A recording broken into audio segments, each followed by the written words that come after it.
The conference room at Henderson and Mills Law had floor-to-ceiling windows overlooking downtown Seattle, 14 floors up, with the city spread out below us.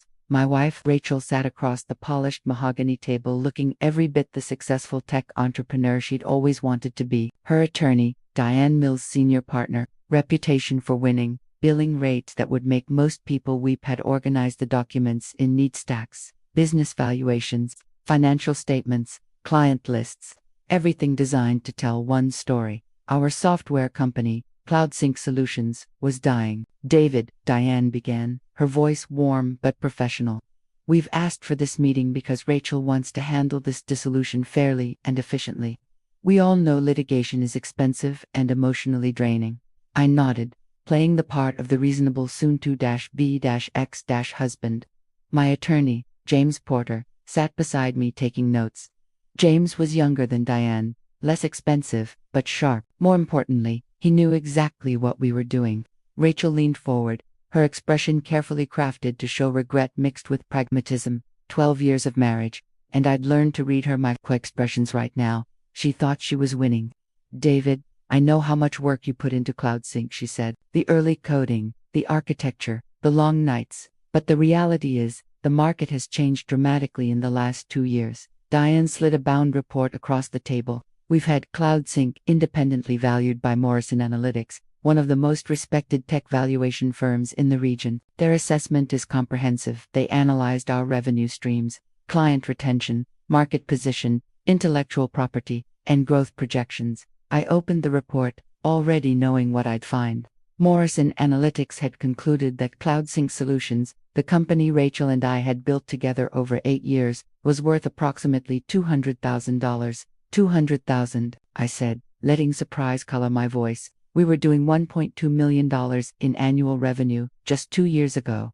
Rachel shook her head sadly. That's what I'm trying to explain. We lost our 3 biggest clients. Datacore moved to Microsoft's platform. TechBridge built their own internal solution. Our revenue last year was $340,000, Diane added, referencing the tax return. This year, we're tracking at $280,000. The company is in decline, and the valuation reflects that reality. She pulled out another document. Additionally, CloudSync is carrying $130,000 in debt, business lines of credit. Rachel took out, trying to keep operations running while clients departed. The company has obligations it's struggling to meet. I studied the papers, frowning. James made notes beside me, saying nothing. We'd practiced this. I don't understand. I said, what happened to our other clients? We had 27 accounts 2 years ago.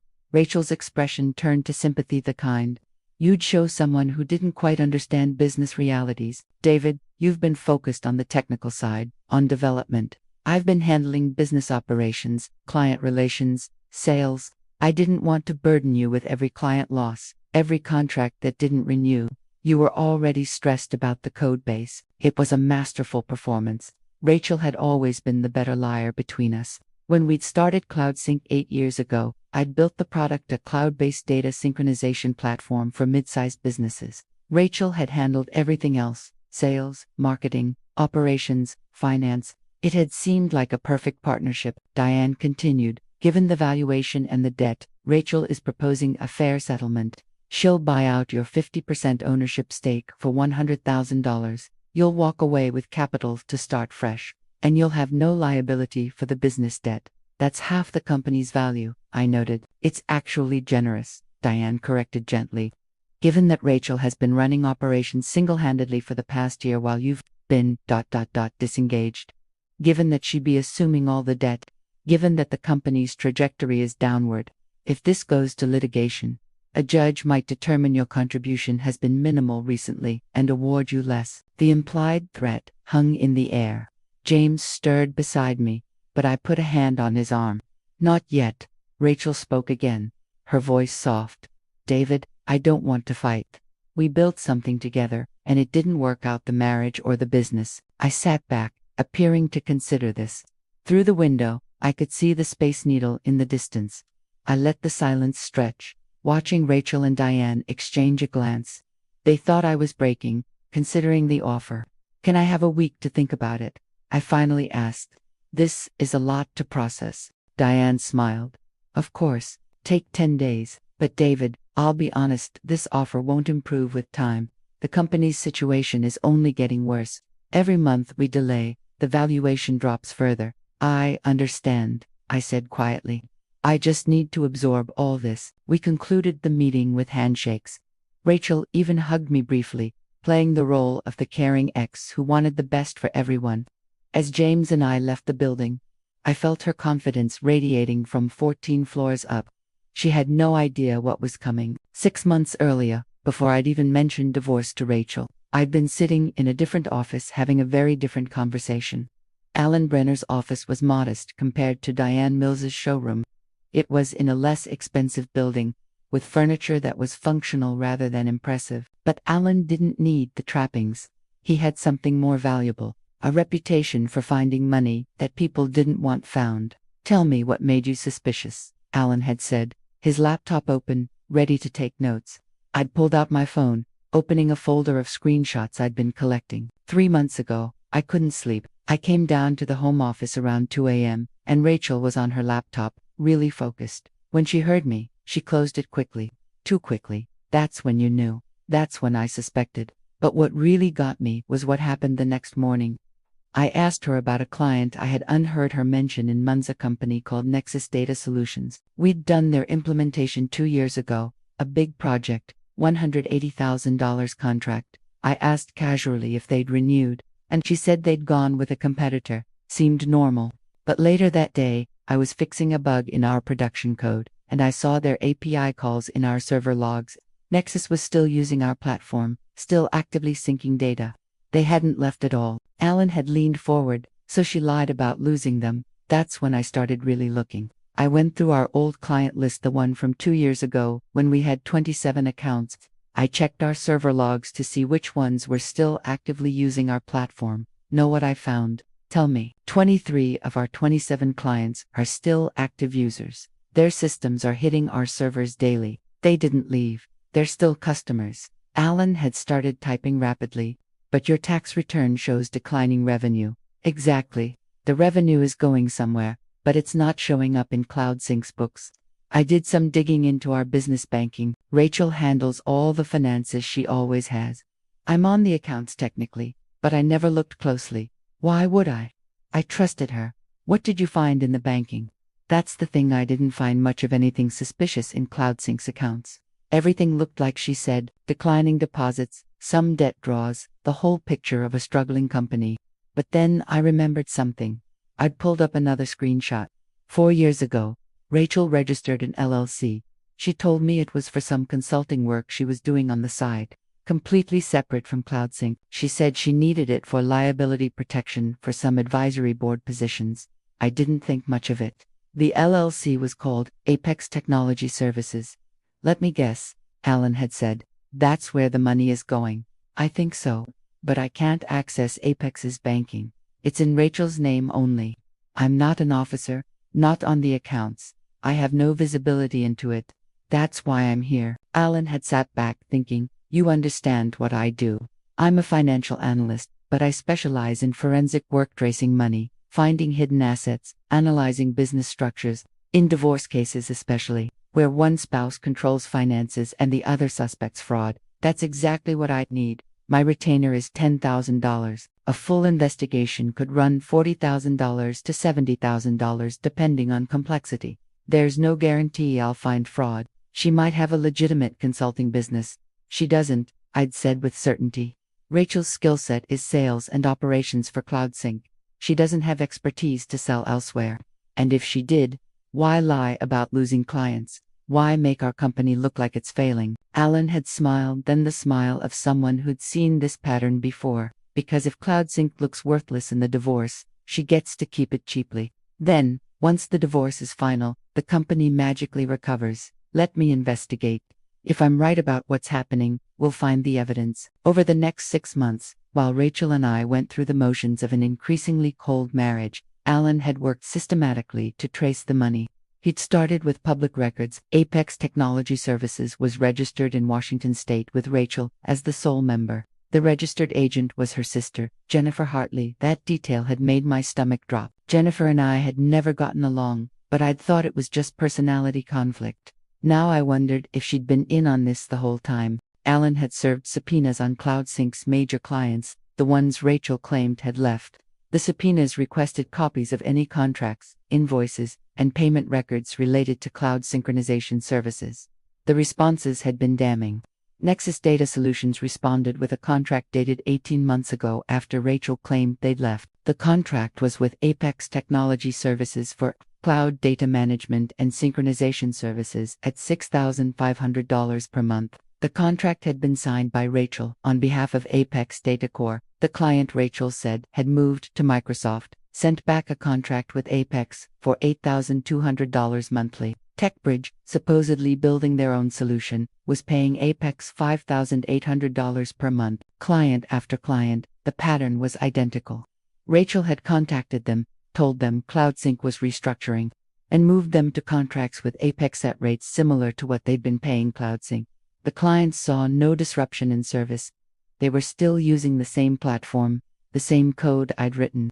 They just thought they were paying a different company. She's essentially stealing from CloudSync, Alan had explained in one of our meetings.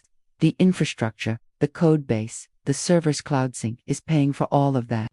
But she's routing the revenue to Apex. CloudSync shows declining income while Apex collects millions. He'd laid out bank records he'd obtained through legal process. Apex Technology Services had received $6.8 million in revenue over the past 2 years. The account showed regular deposits from all our supposedly former clients. $6.8 million. I'd repeated, stunned, despite expecting something like this, in 2 years. And look where it's going. Alan had shown me the transfers, regular movements from Apex's business account to a personal account in Jennifer's name.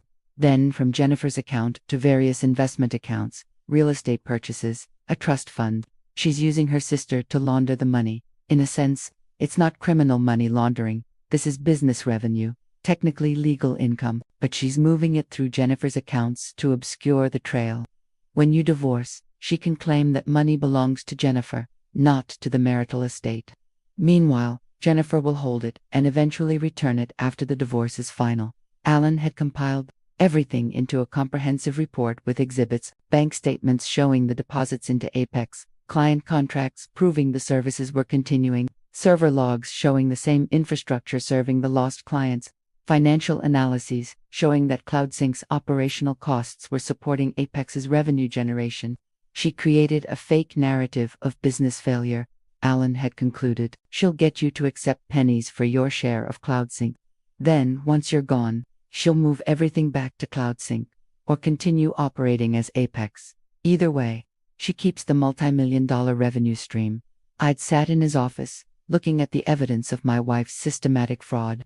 Her sister is in on it. She's been helping Rachel steal from me. Definitely. Jennifer is a co-conspirator in this scheme.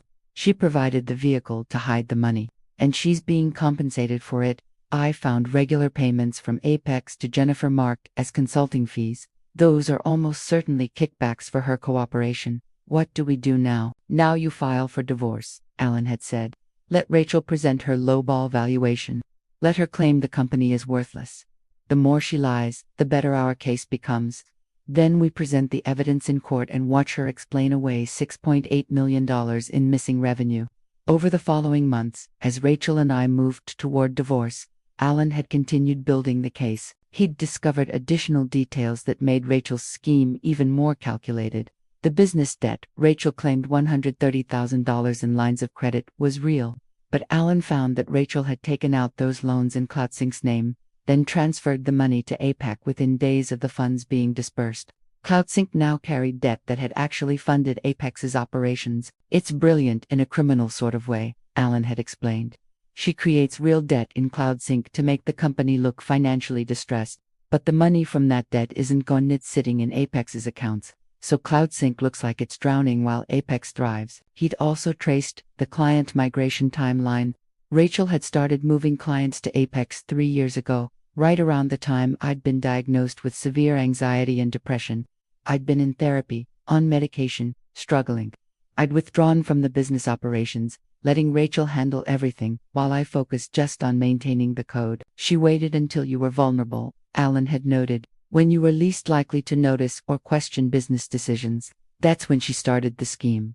The manipulation made me feel sick. I'd thought Rachel was being supportive during my mental health crisis, taking on more business responsibility so I could focus on recovery. Instead, she'd been using my vulnerability as cover to commit fraud. Alan had also discovered that the company valuation Rachel commissioned, the Morrison Analytics report claiming CloudSync was worth $200,000, was based entirely on falsified financial data that Rachel had provided. Morrison had done their analysis in good faith, but they'd been working with Rachel's cooked books, showing declining revenue and client losses that didn't reflect reality. If Morrison knew the real numbers, 23 active clients, actual revenue capacity of over $3 million annually, they'd value CloudSync at $6 million to $8 million minimum, probably more, Alan had said. Tech companies typically sell for 2 to 3x annual revenue. She got them to value it at less than 1 year's fictional declining revenue. The evidence was overwhelming. But we had to wait for the right moment. James, my divorce attorney, had advised letting Rachel present her case first. Let her commit to the lie, he'd said. Let her present the false valuation in court. Let her claim poverty for the business. Then we'll bury her with truth. 10 days after the meeting at Diane Mills's office, we reconvened, this time in Judge Angela Morrison's chambers. Rachel had pushed for a quick resolution, confident I'd accept her offer. When James informed them we were rejecting the settlement and requesting a formal hearing on business valuation, Diane had seemed irritated but not worried. Judge Morrison's chambers were more modest than the law firm conference room standard judicial office, with law books lining the walls, a functional desk, and a small conference table where we all sat. The judge herself was in her late 50s, with a reputation for no-nonsense proceedings and sharp financial analysis. Mr. Porter, Judge Morrison began, your client is contesting the business valuation. On what grounds? James opened his briefcase. Your Honor, we believe Mrs. Hartley has systematically defrauded both CloudSync Solutions and Mr. Hartley by diverting millions in company revenue to a separate entity, falsifying financial records, and presenting a valuation based on fraudulent data. Diane actually laughed, a short, dismissive sound. Your Honor, that's a serious accusation with no foundation. We've provided independently verified financial statements, tax returns, and evaluation from a respected firm. We have evidence, James said calmly. He placed a bound copy of Alan's report in front of the judge, with copies for Diane and Rachel. We'd like to call our expert witness, Alan Brenner. Alan entered the chambers, professional in a suit, carrying his own materials. After establishing his credentials, CPA certified fraud examiner, 15 years of forensic financial analysis, James got to the substance. Mr. Brenner, did Mr. Hartley retain you to analyze CloudSync Solutions' financial situation? Yes, approximately 6 months ago. What did your investigation reveal? Alan opened his report, speaking clearly and methodically. I discovered that Mrs. Hartley has been systematically diverting CloudSync's revenue to a separate LLC called Apex Technology Services. Over the past 2 years, Apex has received $6.8 million in revenue from clients that Mrs. Hartley claimed CloudSync had lost. The room went silent. Rachel's face remained carefully neutral, but I saw her hand tighten on her pen. Diane was reading the report rapidly, her expression shifting from dismissive to concerned. That's absurd, Rachel said, her voice controlled. Apex is my separate consulting business. It has nothing to do with CloudSync. Let me present the evidence, Alan continued, ignoring her. He began laying out documents with practiced efficiency. Exhibit A, contract between Nexus Data Solutions and Apex Technology Services, dated March 2023, for cloud synchronization services at $6,500 per month. Mrs. Hartley told Mr. Hartley that Nexus had terminated their relationship with CloudSync. He placed the document where Judge Morrison could see it. Exhibit B, server logs from CloudSync's infrastructure showing that Nexus continued using CloudSync's platform throughout this period. The services Apex billed for were actually being delivered by CloudSync's code and servers. Exhibit C, similar contracts with DataCore, TechBridge, Meridian Technologies, and 19 other clients, all supposedly lost by CloudSync. All actually moved to Apex contracts while continuing to use CloudSync services.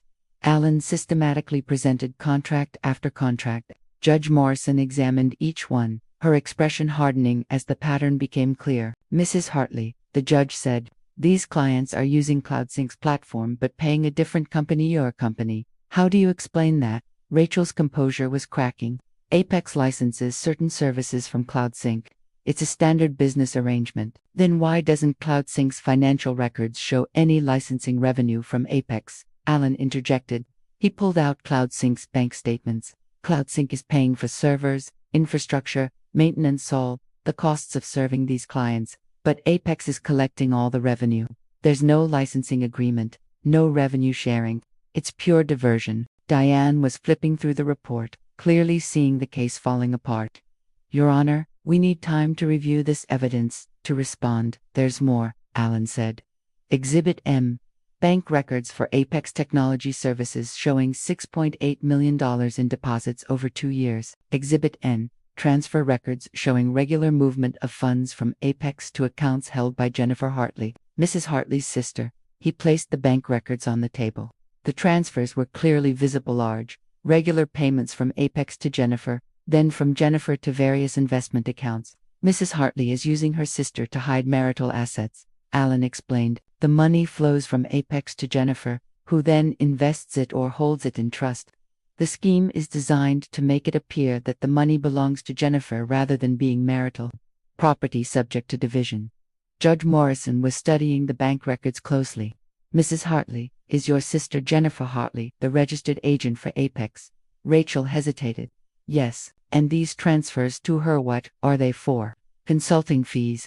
Jennifer provides business development services for $6.8 million over 2 years. The judge's skepticism was evident. What specific services justified that compensation? Rachel stumbled over her answer.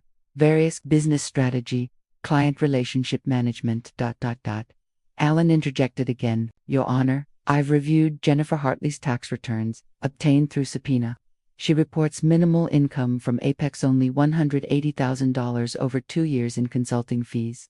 The remaining $6.6 million is shown as business investments and is being held in various accounts and trusts. This is a clear attempt to hide marital assets. I want to see Jennifer Hartley's financial records, Judge Morrison said firmly. All of them. Mr. Porter, prepare a subpoena for immediate issuance. Diane tried again. Your Honor, this is premature. We should conduct formal discovery, Mrs. Mills. The judge cut her off. Your client presented a valuation claiming CloudSync is worth $200,000. This evidence suggests the company generates over $3 million in annual revenue through services actually delivered by CloudSync's infrastructure. Someone has lied to this court, and I intend to find out who. She turned to Rachel directly. Mrs. Hartley, did you provide Morrison Analytics with accurate financial information for their valuation? Rachel's face was pale now. I provided them with CloudSync's financial statements, which showed declining revenue because you were diverting actual revenue to Apex, Alan said. Morrison's valuation is based on falsified data. The company isn't failing, it's thriving. Mrs. Hartley just hid the revenue stream. Judge Morrison set down the papers. Here's what's going to happen. All Apex Technology Services accounts are frozen. As of this moment, no transfers, no withdrawals. Jennifer Hartley will be ordered to appear and provide complete financial disclosure. CloudSync Solutions will be independently audited by a court-appointed forensic accountant.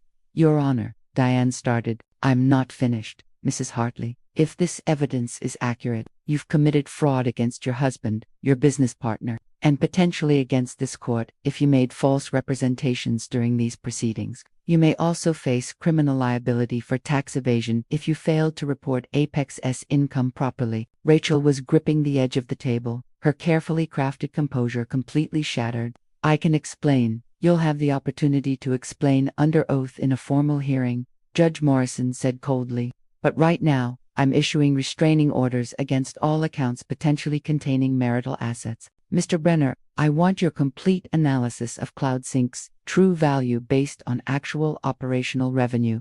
Alan nodded. Based on my analysis, CloudSync's platform is generating approximately $3.4 million in annual revenue when you include all clients currently being served, using standard tech company valuation multiples of 2 to 3x annual revenue. The company is worth between $6.8 million and $10.2 million.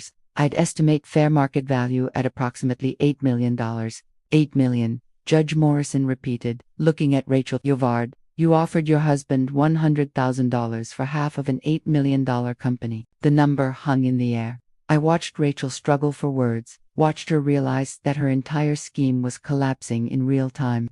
Your Honor, if I could consult with my client, Diane tried. You should definitely consult with your client, Judge Morrison said, because she's going to need excellent legal counsel. This hearing is continued for 30 days to allow for complete financial discovery. In the meantime, the status quo is frozen. No business transactions, no asset transfers, nothing without court approval. As we left the judge's chambers, Rachel tried to catch my eye, but I looked straight ahead. James put a hand on my shoulder as we walked out. That went well, he said quietly. Behind us, I heard Diane's voice, sharp and angry, already beginning what I imagined would be a very difficult conversation with her client. The next 30 days were a controlled demolition of Rachel's carefully constructed fraud. The court-appointed forensic accountant confirmed Allen's findings. CloudSync was generating $3.4 million annually. The clients hadn't left, they'd been systematically moved to Apex while continuing to use CloudSync's platform. The cost structure Rachel had presented was accurate, but she'd hidden the revenue side of the equation. Jennifer Hartley's financial records, obtained through court order, showed exactly what Allen had predicted. She held $6.2 million in various accounts and investments, all derived from Apex transfers. She'd attempted to characterize it as her own business success, but the paper trail was damning. Jennifer had no consulting practice, no clients other than Apex, no business expertise.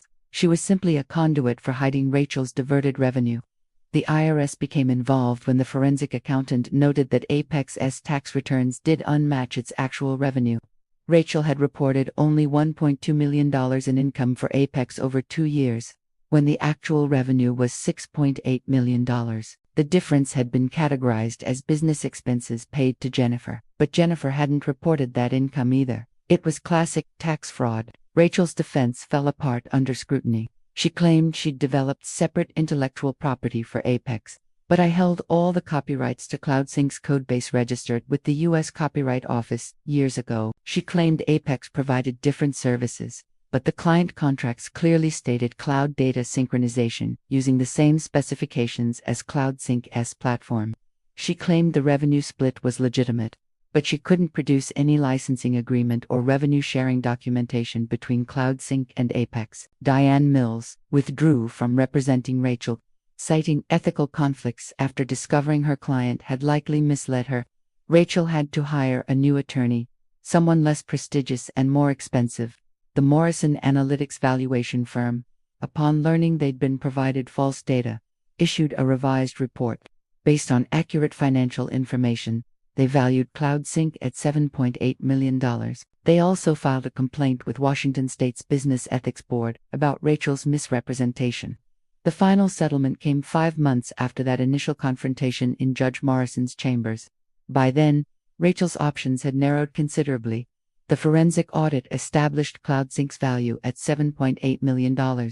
Judge Morrison ruled that since Rachel had deliberately concealed assets and diverted marital property, the division would be tilted in my favor. I received 65% of CloudSync's value, $5.07 million, while Rachel kept 35%, $2.73 million. But that wasn't the full accounting. The $6.8 million in Apex's accounts was deemed marital property, since it represented revenue that rightfully belonged to CloudSync. After accounting for taxes that should have been paid, the net amount was approximately $4.9 million. That was split 60-40 in my favor, giving me an additional $2.94 million. In total, I received approximately $8.01 million from the divorce settlement. Rachel kept her portion around $4.9 million total but faced significant additional costs. The IRS assessed penalties for the underreported income, $890,000 in back taxes, penalties, and interest. Jennifer Hartley faced her own tax bill of $620,000 for unreported income. The sisters had to liquidate investments to pay the IRS. Rachel also faced professional consequences. Several clients, upon learning they'd been part of a scheme to defraud Rachel's husband, terminated their contracts. They didn't appreciate being used as pawns in a divorce fraud. CloudSync lost 5 major accounts, reducing its value, but those losses affected Rachel's share more than mine since I'd already been bought out. The district attorney considered criminal fraud charges but ultimately declined to prosecute, determining it was primarily a civil matter. However, the threat of criminal liability had been useful in settlement negotiations. Acceptly accepted the unfavorable split, largely to avoid potential prosecution. Jennifer Hartley, who'd been so helpful in this scheme, ended up with nothing. After paying her tax bill and legal fees, she'd spent 2 years of her life helping her sister for no net gain. I heard through mutual acquaintances that the sisters were no longer speaking. For me, the money was important, but the vindication mattered more. For 3 years, Rachel had been stealing from me, from our company, from our marriage. She'd used my mental health struggles as cover for fraud. She'd enlisted her sister in a scheme to hide millions, and she'd been confident, absolutely certain, that I'd never figure it out. The day the settlement was finalized, I met with Alan and James at a restaurant near the courthouse. Alan had charged $67,000 for his forensic work. James's legal fees ran $118,000 for the complex business fraud case. Worth every penny. To competence, James said, raising his beer. To documentation, Alan added. To never underestimating your business partner, I finished. We clinked glasses, and I thought about Rachel in her smaller office, running what was left of CloudSync, probably wondering where her perfect plan had failed. The answer was simple. She'd assumed I was just the technical guy, the code writer, too focused on programming to understand business or finance. She'd assumed my depression made me weak and oblivious. She'd assumed I'd accept her lies because I'd always trusted her before. She'd been wrong on every count. 6 months after the settlement, I was sitting in a new office, my own, this time reviewing code for a project I'd started building. With my settlement money, I'd invested in a new software venture. This time, as the sole owner, I'd hired a CFO, a real one with impeccable credentials, to handle everything financial. I would never again trust someone else with that level of control. Alan called me one afternoon. Thought you'd want to know, Rachel. Just filed for bankruptcy. What? She couldn't maintain CloudSync after losing those clients and paying the IRS. She tried to keep it going, but without the fraud scheme propping things up, the company couldn't sustain itself. She's liquidating everything. I felt a mixture of emotions, not quite satisfaction, not quite sympathy. What about Jennifer? She's working as a sales rep for a medical supply company. Apparently, the tax debt wiped her out completely. The investments she was holding had to be sold at a loss to cover the IRS. After we hung up, I sat looking out my office window. The irony wasn't lost on me. If Rachel had just been honest, we could have split CloudSync's legitimate $7.8 million value equally in the divorce. She would have walked away with $3.9 million, clear of debt and IRS problems. Instead, in her attempt to take everything, she'd destroyed the company, lost most of the money to taxes and legal fees, and ended up with nothing. The greed had been her undoing. Not content with half of a successful business, she'd tried to steal it all, and in doing so, she'd lost everything. I turned back to my computer, looking at the clean, honest code I was writing for my new venture. This time, the business would be built on transparency, with proper financial controls, with checks and balances. I'd learned my lesson about blind trust, but I'd also learned something else. I wasn't just the technical guy. I'd proven I could understand business, could recognize fraud, could fight back effectively. Rachel had underestimated me, had thought I'd be an easy mark. That $6.8 million, mistaked that assumption that I was too naive, too trusting, too focused on code, to notice what she was doing, had cost her everything. And me. I'd started the divorce, afraid I'd lose the company I'd built. Instead, I'd ended up with financial security, justice, and the satisfaction of knowing that fraud, no matter how carefully planned, eventually faces the light of evidence. Rachel had been the business expert, the one who understood money and deals and strategy. But she'd forgotten one crucial thing. In the modern world, everything leaves a trail. Bank transfers, contracts, server logs, email correspondence, all of it creates evidence, and all it takes is someone willing to look, someone skilled enough to follow the trail, and someone determined enough to demand the truth. I'd found all three: Alan's expertise, James's legal skill, and my own determination not to be cheated. The company Rachel claimed was worthless had been worth $7.8 million. The clients she said had left were still there. The revenue she said had disappeared had simply been redirected. And now I had the evidence, the settlement, and the satisfaction of knowing that justice backed by irrefutable documentation and expert analysis had won. Rachel had gambled that I wouldn't figure it out, wouldn't fight back, wouldn't have the resources or knowledge to challenge her. She'd lost that gamble spectacularly. As I wrote code for my new venture that afternoon, I smiled thinking about the fundamental lesson I'd learned. Never underestimate the person you're trying to defraud. They might surprise you. They might hire a forensic analyst. They might document everything. They might have the courage to fight back. And they might win.